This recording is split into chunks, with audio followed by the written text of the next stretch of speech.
Sudarlun, ribuan peserta jalan santai Dinas Perdagangan dan Perindustrian di Sprindak Aceh menyesaki lapangan Belang Padang, Banda Aceh, Minggu pagi. Para peserta menyesaki lapangan Belang Padang sejak pukul 07.00 waktu Indonesia Barat. Para pejalan santai tampak cukup antusias mengikuti rangkaian acara tersebut yang sebelumnya mengikuti arahan dan sambutan dari penyelenggara.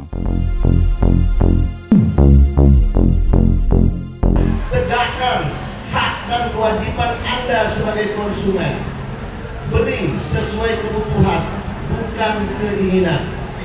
Konsumen yang cerdas adalah konsumen yang mampu menegakkan hak dan kewajiban serta mampu melindungi dirinya dari barang atau jasa yang merugikan. Bapak Presiden melahirkan keputusan nomor 14 tahun 2012 tentang Hari Konsumen Nasional yang kita peringati setiap tanggal 20.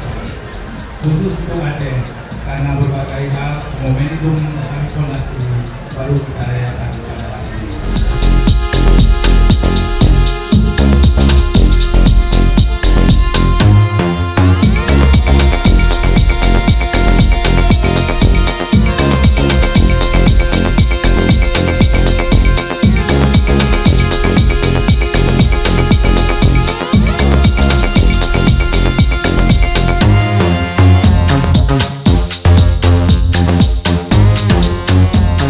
Pejalan santai dilepas secara serentak oleh Kadis Perindak Aceh, Asmaudin, ditemani istri Gubernur Aceh, Darwati Agani, Wali Kota Banda Aceh, Aminullah Usman, Dir Pemberdayaan Konsumen Kementerian Perdagangan, Muhardi Akbar.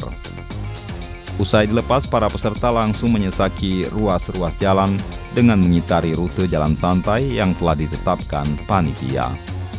Perjalanan yang ditempuh sekitar 3,2 km mengitari sebagian ruas jalan kota Banda Aceh.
Sementara itu, Wali Kota Banda Aceh, Aminullah Usman, mengawali penarikan door prize berhadiah dalam jalan santai di Sprindak di Belang Padang, Banda Aceh. 8920. Aminullah menarik door prize dengan hadiah sepeda gunung.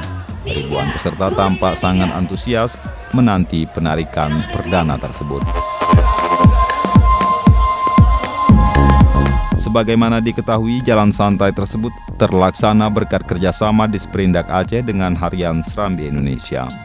Jalan santai ini digelar dalam rangka Hari Konsumen Nasional atau Harkonas 2017. Dari Banda Aceh, R.A. Karamullah, Serambion TV.